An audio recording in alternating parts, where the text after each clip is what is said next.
జై శ్రీకృష్ణ. ఆషాఢ మాసపు గురువారం పరమ పవిత్రమైనటువంటి ఈ రోజున ప్రత్యేకించి ఈ ఆషాఢ మాసంలో గోరింటాకు ఎందుకంత ప్రత్యేకం అనేది తప్పకుండా తెలుసుకోవాల్సినటువంటి ఒక చిన్న కథ గురించి తెలుసుకుందామండి. గోరింటాకు ఆషాఢ మాసంలో తప్పనిసరిగా పెట్టుకోవాలని చెప్పి ఎందుకంటారు? ప్రతి పండుగ శుభకార్యాల్లో గోరింటాకు పెట్టుకుంటూ ఉంటాం కదా. మరి ఈ నెల రోజులు ఎందుకు అంత ప్రత్యేకం? దీని వెనుకున్నటువంటి పురాణ కథ ఏమిటనేది ఇప్పుడు మనం తెలుసుకుందాం. అతివల చేతికి అందం అలంకరణ గోరింటాకు. యుగాలు మారినా తరాలు మారినా ఎప్పటికీ కూడా గోరింటాకు ప్రత్యేకతే వేరు. అందుకే శుభకార్యం అనగానే పిల్లల నుండి మగువల వరకు అందరి చేతిలోనూ అందంగా ఒదిగిపోతుంది గోరింటాకు. గోరింటాకు అసలు పేరు గౌరింటాకు. గౌరీ ఇంటి ఆకు అని అర్థం. గౌరీదేవి బాల్యంలో తన చెలికత్తెలతో కలిసి వనంలో ఆడుకుంటూ ఉండగా ఆమె రజస్వల అవుతుంది. ఆ సమయంలో గౌరీదేవి రక్తపు చుక్క నేలను తాకగానే ఒక మొక్క అక్కడ ఉద్భవిస్తుంది. ఆ వింతను చూసినటువంటి చెలికత్తెలు పర్వతరాజుకు ఈ విషయం గురించి చెబుతారు. పర్వతరాజు సతీ సమేతంగా వచ్చి చూసేసరికి ఆ మొక్క పెరిగి పెద్దదవుతుంది. అప్పుడు ఆ చెట్టు ఇలా అంటుంది: పార్వతీదేవి, తమరి యొక్క అంశతో నేను జన్మించాను కాబట్టి నా వల్ల ఈ లోకానికి ఏదైనా కానీ ఉపయోగం ఉండే విధంగా చూడమ్మా అని చెప్పి అడుగుతుంది. అంతలో గౌరీదేవి చిన్నపిల్ల చేష్టలతో ఆ చెట్టు ఆకు కొయ్యగానే ఆ తల్లి వేళ్ళు ఎర్రబడతాయి. అది చూసినటువంటి పర్వతరాజు దంపతులు చెయ్యి ఇలా కందిపోయింది ఏమిటమ్మా అని చెప్పి కంగారు పడతారు. అంతలో గౌరీదేవి తనకు ఎలాంటి హాని జరగలేదని చెబుతూనే ఈ రంగు చాలా బాగుందంటుంది. అప్పటి నుండి స్త్రీలకు సౌభాగ్య చిహ్నంగా గోరింటాకు ఉంటుందని ఆ తల్లి వరం ఇస్తుంది. అప్పటి నుండి స్త్రీలకు గోరింటాకంటే ఎంతో మక్కువ మొదలవుతుంది. ఆషాఢ మాసం అంటే వర్షాకాలం ఆరంభం. దీంతో క్రిమి కీటకాలు అంటువ్యాధులు పెరిగేటటువంటి అవకాశం ఉంటుంది. మరీ ముఖ్యంగా పనుల్లో మునిగిపోతే స్త్రీలు ఏం చేస్తున్నారనేది కూడా తెలుసుకోలేకపోతారు. మరి మహిళల చేతుల్లో అలాగే కాళ్ళు ఎప్పుడూ కూడా తడిగా ఉండిపోతాయి. మరి ఈ విధంగా ఉన్నప్పుడు ఈ కాలంలో త్వరగా వ్యాధుల బారిన కూడా పడుతూ ఉండడానికి అవకాశం ఉంటుంది. కాబట్టి గోరింటాకు ఆయుర్వేదానికి ఎంతో చక్కగా ఉంటుంది. గోరింటాకులో వేడిని తగ్గించేటటువంటి గుణం ఉంటుంది. అంతేకాకుండా రోగ నిరోధక శక్తి పెంచేటటువంటి, రక్త ప్రసరణ జరిగేటటువంటి అన్ని రకాల ఆయుర్వేదం గోరింటాకులో ఉంటుంది. అందుకే గోరింటాకు పెట్టుకోవాలని చెప్పి ఈ ఆషాఢ మాసంలో చెబుతూ ఉంటారు. ప్రతి ఒక్క ఆచారం వెనుక ఆరోగ్యకరమైనటువంటి ప్రయోజనాలు ఎన్నో ఉన్నాయని కూడా చెబుతూ ఉంటారు. అందుకే స్త్రీలందరూ కూడా ఈ సమయంలో గోరింటాకు పెట్టుకుంటారు.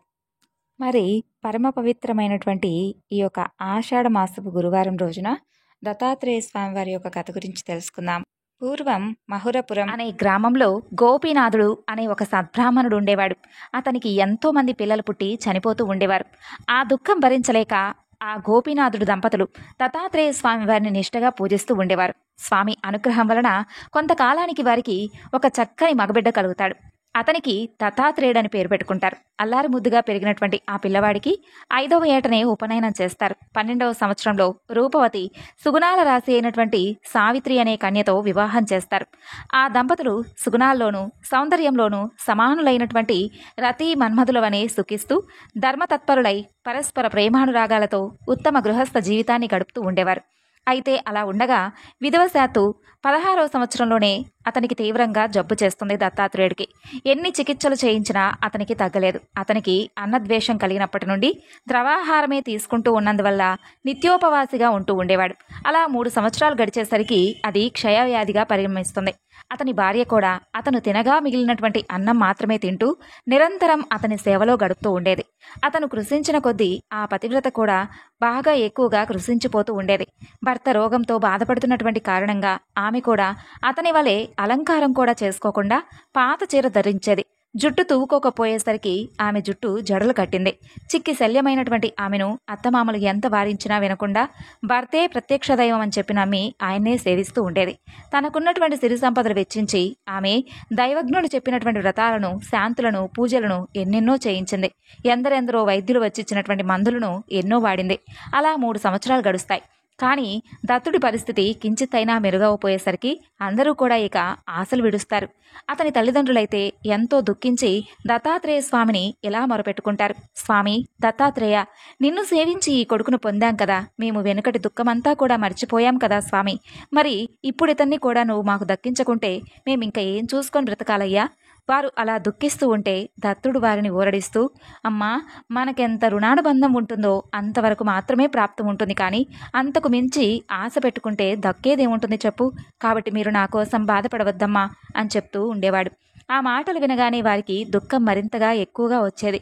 అతను కూడా దుఃఖిస్తూ తన తల్లితో, అమ్మా, అంతా కూడా ఈశ్వరాధీనం కదా, మన చేతిలో ఏముంటుంది తల్లి.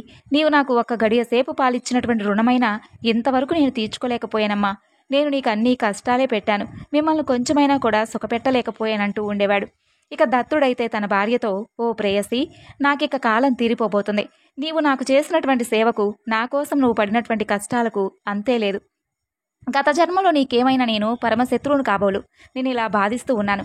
ఇక ముందు కూడా నీకు అండలేదని భయపడవద్దు. నా తల్లిదండ్రులు నిన్ను కన్న కూతుర్లా చూసుకుంటారు. అయినా కూడా నీకు అది ఇష్టం లేకపోతే నీవు పుట్టింటికి వెళ్ళిపోవచ్చు. నీతో కాపురం చేసే అదృష్టం నాకు కించితైనా లేదు. దౌర్భాగ్యుడైనటువంటి నన్ను కట్టుకున్న క్షణంలోనే నీ సౌభాగ్యం మంట కలిసిందంటూ బాధపడుతూ ఉండేవాడు. సావిత్రి ఆ మాటలు భరించలేక చెవులు మూసుకొని ఏడుస్తూ, స్వామి, మీరు నన్ను విడిచిపోతారా? నేను మీ శరీరంలో అర్ధభాగాన్ని. నా ప్రాణమైనా మిమ్మల్ని వదిలిపోతే నా శరీరంలో నా ప్రాణం ఉండదు. మీరు ఎక్కడ ఉంటే నేను అక్కడ ఉంటానంటూ ఉండేది. సావిత్రి మాటలు వినగానే ఆ వృద్ధ దంపతులకు గుండెలు బద్దలయ్యేవి. సావిత్రి, అయ్యో, మీరే ఇలా బాధపడితే ఎలా? మీరు ధైర్యంగా ఉండాలి. నా ప్రాణేశ్వరుడికి ఎలాంటి భయం ఉండదు. అందరం కలిసి ఆ దత్తాత్రేయుని ప్రార్థిద్దామని చెప్పి ధైర్యం చెబుతూ ఉండేది. ఆమె ఒకసారి గాలి మార్పు కోసమై అతన్ని ఎక్కడికైనా తీసుకెళ్లాలని చెప్పి అనుకుంటుంది. అప్పుడు ఒక గ్రామస్తుడు, మీరు దత్తాత్రేయ స్వామివారి భక్తులు కదా, మరి దత్తావతారమైనటువంటి స్వామివారు ఇక్కడే ఉన్నారు, అక్కడ ఎందరికో చాలా మందికి మంచి కూడా జరుగుతుందని చెప్పి చెబుతాడు. అప్పుడు సావిత్రి అత్తమామలకు నమస్కరించి, అత్తయ్య, మామయ్య, గంధర్వపురంలో శ్రీ నరసింహ సరస్వతి అనే మహనీయులు ఉన్నారు. ఆయన సాక్షాత్తు దత్తాత్రేయ స్వామివారి అంశ. వారి అనుగ్రహం వల్ల నా భర్తకు మరలా ఆరోగ్యం కలుగుతుందనే నమ్మకం నాకుంది. మీరు కనుక ఆజ్ఞిస్తే మేమిద్దరం అక్కడికి వెళ్తాం. స్వామి మహిమ గురించి ఎందరెందరో చెప్తే విన్నాను. మేము అక్కడికి వెళ్ళడానికి తమరు ఆజ్ఞ ఇవ్వండి అని చెప్పి వారి కాళ్ల మీద పడి వేడుకుంటుంది. అప్పుడు ఆ వృద్ధులు తాము ఆశలు వదులుకున్నటువంటి బిడ్డ ఎలాగైనా బ్రతికితే చాలని చెప్పి ఆమెకు అనుమతించి తగినటువంటి ఏర్పాట్లు చేస్తారు. ఇక ఆమె తన అత్తమామలతో, మీరు ధైర్యంగా ఉండండి, ఆ గురుదేవులే నా భర్తను రక్షిస్తాడని చెప్పి వారికి నమస్కరించి సెలవు తీసుకుని బయలుదేరుతుంది.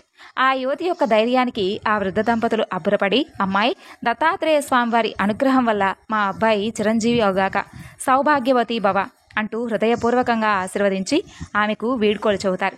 ఇక సావిత్రి తన భర్తకు శ్రమ కలగకుండా ఒక పల్లకిలో మెత్తగా పడక ఏర్పాటు చేసి బోయలను మెల్లగా నడవమని చెబుతుంది. ఈ విధంగా వారు 3 రోజులు ప్రయాణం చేసి గంధర్వ నగరం సమీపిస్తారు. సావిత్రి అక్కడక్కడ పల్లకి దింపి స్వామిని గురించి విచారిస్తూ ఉంటుంది. అంత దూరం ప్రయాణం చేసి అలసిపోయినందువల్ల దత్తుడికి రోగబాధలు మరింత ఎక్కువ అవుతాయి. అవసాన దశ సమీపించిందా అన్నట్లు అతను బాధతో గిలగిలలాడుతూ ఉంటాడు. ఎలాగోలాగ పల్లకిని గంధర్వపురం చేర్చి అక్కడ ఒక చోట దింపి సావిత్రి త్వరగా వెళ్ళి స్వామివారు ఎక్కడుంటారని చెప్పి ఆ ఊరి వారిని విచారిస్తూ ఉంటుంది. వాళ్ళు స్వామివారు ఇప్పుడే అనుష్ఠానానికి సంగమం వద్దకు వెళ్ళాలని చెప్పి చెబుతారు. ఇక అతన్ని అక్కడికి తీసుకుని వెళ్దామని చెప్పి సావిత్రి పల్లకి వద్దకు వచ్చేసరికి దత్తుడు మరణిస్తాడు. పాపం ఆమె గుండెలు బాదుకుంటూ ఏడుస్తుంది. ఆమె పెట్టుకున్నటువంటి ఆశలు పటాపంచలవుతాయి. ఆ శోకం భరించలేక కత్తితో పొడుచుకోబోతూ ఉంటుంది. అక్కడ ఉన్న వారందరూ కూడా అడ్డు వచ్చి ఆపుతారు. ఆమె దుఃఖిస్తూ, అయ్యో స్వామి దత్తాత్రేయ, నాకేమిటి గతి? మీరు ప్రాణరక్షులని చెప్పి భావించి గంపెడ ఆశతో ఇంత దూరం కాళ్ళీడ్చుకుంటూ వచ్చానే, మరి నా పని ఎలా ఉందో తెలుసా? దైవానుగ్రహం కోసం వెళ్ళిన వాడి మీద ఆలయమే విరిగిపడినట్టుగా ఉంది. నీడను చేరబోయిన వాడి మీద చెట్టు విరిగిపడినట్టుగా ఉంది.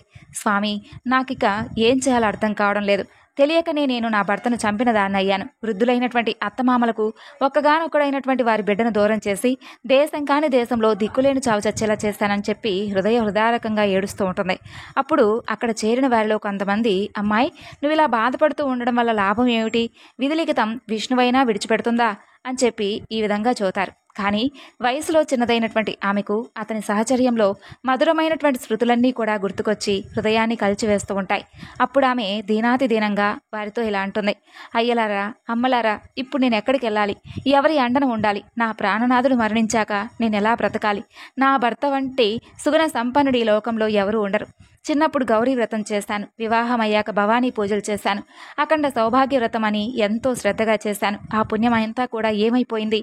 నా మాంగళ్య రక్షణ కోసం నా నగలు కూడా విడిచిపెట్టాను. అందుకు ఫలితం చివరకు నాకు ఈ పసుపు తాడైనా దక్కకపోవడమేనా అని చెప్పి భావిస్తూ శవం మీద పడి, స్వామి, నన్ను విడిచి ఎక్కడికి వెళ్ళారు? మీరు లేకుండా నేను ఎలా బ్రతకాలి? అయ్యో, ఈ వార్త వింటే మీ తల్లిదండ్రులు మరణిస్తారే, వారి బిడ్డను ఎలాగైనా బ్రతికిస్తానని చెప్పి వారిని నమ్మించి మరీ ఇక్కడికి తీసుకొచ్చానే. నేను ఈ పని చేసినందువల్ల ముగ్గురు ప్రాణాలను తీసినటువంటి దోషినవుతానే. నేను ఇప్పుడు వారికి నా ముఖం ఎలా చూపించాలి? అసలు నేను ఈ పాటికి వచ్చేసేదాన్ని. ఆగండి, వస్తానంటూ హృదయ విదారకంగా ఏడుస్తుంటుంది. అంతలో అక్కడకు మెడలో రుద్రాక్షమాలతో, చేతిలో శూలంతో, శరీరం నిండా భస్మం ధరించి ఒక తపస్వి వచ్చి సావిత్రికి ఇలా వివేకాన్ని చక్కగా ఉపదేశిస్తూ ఉంటాడు. అమ్మాయి, ఓ పిచ్చిదానా, నువ్వు ఇలా ఎందుకు ఏడుస్తున్నావు? ఏడ్చి ఏమిటి ప్రయోజనం? నొసటి రాత మారదు కదా, పోయిన ప్రాణం తిరిగి రాదు కదా. ఈ భూమి మీద చనిపోకుండా శాశ్వతంగా ఎవరైనా నిలిచారా? అయినా ఇతను ఎక్కడికి పోయాడనుకుంటున్నావు? ఆలోచించు. అసలు నువ్వెవరు? ఎక్కడి నుంచి వచ్చావు? ప్రవాహంలో ఎక్కడి నుండో వచ్చి కలుసుకున్నటువంటి కట్టెల్లాగా భూమిపై జీవులు కలుసుకుంటారు. కొద్ది సమయం కాగానే విడిపోతారు. పక్షులు సంధ్యాకాలంలో గూటికి చేరినట్టుగా జీవులు మరలా ఎక్కడి నుండి వస్తాయో అక్కడికే చేరుకుంటాయి. నీటి నుండి వచ్చే బుడగల వలె ఈ శరీరాలు వచ్చి కొంతసేపు ఉండి మరలా నశించిపోయావే. పుట్టేవాడు, చనిపోయేవాడు వాటిలో ఎక్కడున్నాడు? అతనెవరు? మాయావసులై జీవులు నన్ను నావి, నావాళ్ళనుకోవడం భ్రాంతి కాదా? అసలు ఇతని తత్వం ఆలోచించకుండా ఈ శరీరం నీ భర్త అనుకుంటున్నావు.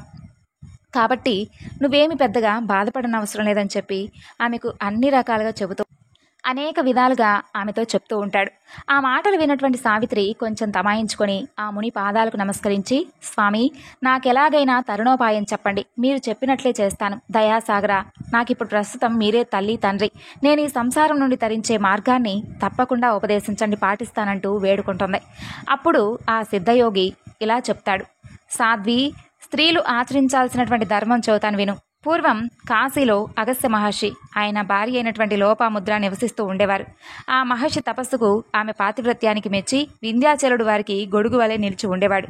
ఒకనాడు త్రిలోక సంచారి అయినటువంటి నారదుడు విందుడితో, ఓ పర్వతరాజా, నీకు సాటైనటువంటి పర్వతం ఇంకోటి లేదు. అయితేనేమి నీవు మేరుతో మాత్రం సమానం కాలేదు అంటాడు. అప్పుడు రోషంతో వింధ్యాచలుడు మేరు పర్వతాన్ని మించిపోవాలని పెరుగుతూ ఉంటాడు. అందువల్ల ఆ పర్వతానికి దక్షిణంగా ఉన్నటువంటి ప్రాంతమంతా చీకటిమయమవుతుంది. సూర్యదర్శనం అవనందువల్ల ఆ ప్రాంతంలో ఉన్నటువంటి ప్రజల నిత్య కర్మాచరణ తారుమారవుతుంది. అప్పుడు ఆ ఋషులు అందరూ కూడా మొరపెట్టుకోగా అతడు బ్రహ్మకు ఆ విషయం గురించి విన్నవిస్తాడు. బ్రహ్మదేవుడు కాశీలో అగస్త్యుడు అనేటటువంటి బ్రహ్మవేత్త అయినటువంటి సద్గురువును ప్రార్థించి వారు దక్షిణ దేశానికి వెళ్ళేలా చేయని చెప్పి ఉపాయం చూతాడు. అప్పుడు ఇంద్రుడు దేవతలందరితో కలిసి ఆ ఋషి దంపతులను దర్శించి పూజించాడు. అప్పుడు మహాపతివ్రత అయినటువంటి లోపాముద్రను కీర్తిస్తూ ఆమె మహిమకు కారణమైనటువంటి పతివ్రతా ధర్మాలను దేవగురు అయినటువంటి బృహస్పతి ఎన్నో చెప్పాడు. అవేంటంటే, భర్త అంటే ఎవరైతే స్త్రీలున్నారో భర్తను ఎప్పుడూ కూడా శ్రీహరిగా భావించి సేవ చేయాలట. విసుగనేది లేకుండా అతిథులను ఆదరించాలట. భర్త లోభి అయినా, రోగి అయినా, వికలాంగుడైనా అతను పరమేశ్వరుడుగా భావించి పూజించాలి. అట్టి పతివ్రతను చూసి త్రిమూర్తులు కూడా సంతోషిస్తారు. ఇలా చేయకుండా యథేచ్ఛగా సంచరిస్తే ఆమె పుణ్యమంతా నశించి నరకానికి వెళుతుంది. ఇక మరొక విషయం ఏమిటంటే, భర్త మరణించినప్పుడు భర్తతో సహగమనం చేయడం ఉత్తమం. కానీ భర్త దూరదేశంలో ఉన్నా, ఆమె గర్భవతి అయినా, లేక ఆమెకు పాలు తాగే బిడ్డ ఉన్నా అప్పుడు మాత్రం సహగమనం చేయకూడదు. సరే, ఇప్పుడైతే బృహస్పతి చెప్పినటువంటి ధర్మాల్లో నీకు 2 చెబుతాను, ముఖ్యంగా విను. స్త్రీలకు 2 మార్గాలే కనిపిస్తున్నాయి. ధైర్యంగా ఉన్నవారు సహగమనం చెయ్యాలి. కాబట్టి అమ్మాయి, నువ్వు శోకం విడిచిపెట్టి నీకు కనుక శ్రేయస్కరం అనిపిస్తే నువ్వు సహగమనం చెయ్యి అని చెప్పి ఆ యోగీశ్వరుడు ఆమె తల మీద హస్తముంచి ఆశీర్వదిస్తాడు. అప్పుడు ఆమె, ఓ యోగీశ్వర, మీరే నాకు తల్లి, తండ్రి, బంధువులు, వేరెవ్వరూ కూడా నాకు లేరు. ఇంత దూరదేశంలో నేను ఒంటరినై ఉన్నప్పుడు మీరు నాకు కనిపించారు. యుక్త వయస్కురాలైనటువంటి నాకు వైదవ్య ధర్మం ఆచరించడం కత్తి మీద నడక వంటిది. యవ్వనం, సౌందర్యం కలవారికి ఈ లోకంలో నిందలు తప్పవు. కాబట్టి నాకు సహగమనమే నచ్చింది, అదే ఆచరిస్తాను. నన్ను ఆశీర్వదించండి అని చెప్పి నమస్కరిస్తుంది. ఆయన ఆశీర్వదించి, తల్లి, త్వరలో నీ భర్తను తప్పక కలుసుకుంటావు. నీవు ఇంత దూరం గురుదర్శనం కోసం వచ్చావు కాబట్టి, విధివశాన జరగరానిదేదో జరిగిపోయింది కాబట్టి, ఇప్పుడు నువ్వు ఎలాగో స్వామి దర్శనానికే కదా వచ్చావు, స్వామి సంగమానికి వెళ్ళి వచ్చుంటాడు. స్వామిని దర్శించొచ్చి తర్వాత నువ్వు కర్తవ్యాన్ని నిర్వర్తించని చెప్పి ఆ యోగీశ్వరుడు శవం తలపై భస్మం ఉంచి ఆమెకు 4 రుద్రాక్షలు ఇచ్చి, వీటిలో 2 అతని మెడలోను, చెవులకు ఒక్కొక్కటి కట్టి, రుద్ర సూక్తాలతో గురువు పాదాలకు అభిషేకించినటువంటి తీర్థం తెచ్చి ఆ శవంపై చల్లు. అప్పుడు సువాసినీలకు, వేద విప్రులకు యథాశక్తిగా దానమిచ్చి తరువాత సహగమనం చెయ్యమ్మా అని చెప్పి వెళ్ళిపోతాడు. అప్పుడు సావిత్రి అక్కడ వేద పండితులందరినీ కూడా పిలిపించి ప్రాయశ్చిత్తాలు చేయించి స్నానం చేసి పసుపు పారాని కుంకుమలతో అలంకరించుకొని శవాన్ని నది వద్దకు మోయించుకుపోతుంది. తాను అగ్ని పట్టుకుని శవానికి ముందు నెమ్మదిగా నడుస్తూ ఉంటుంది.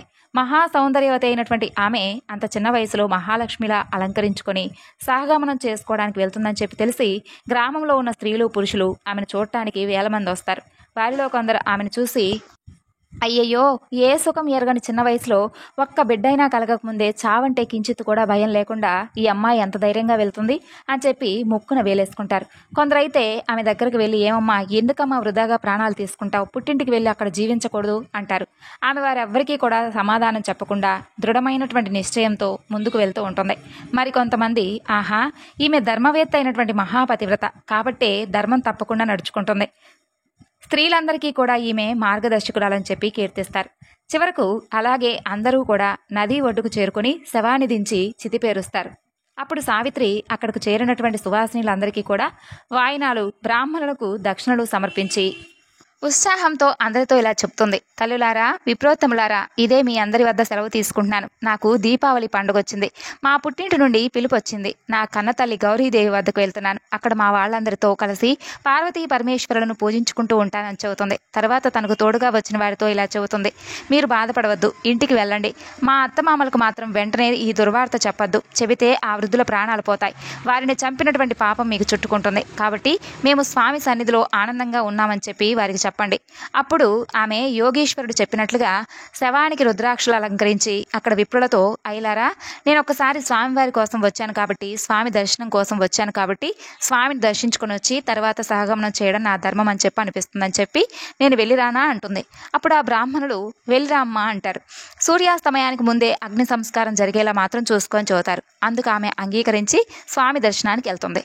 ఇక సావిత్రి మెల్లగా నడుస్తూ మనసులో స్వామిని ఇలా అనుకుంటుంది, స్వామి, మీరు సర్వేశ్వరుడు, దత్తాత్రేయ, శరణు కోరిన వారందరికీ పురుషార్థాలను ప్రసాదించగలిగినటువంటి మీరు, మీ కీర్తి అంతా కూడా నలువైపులా విస్తరించింది.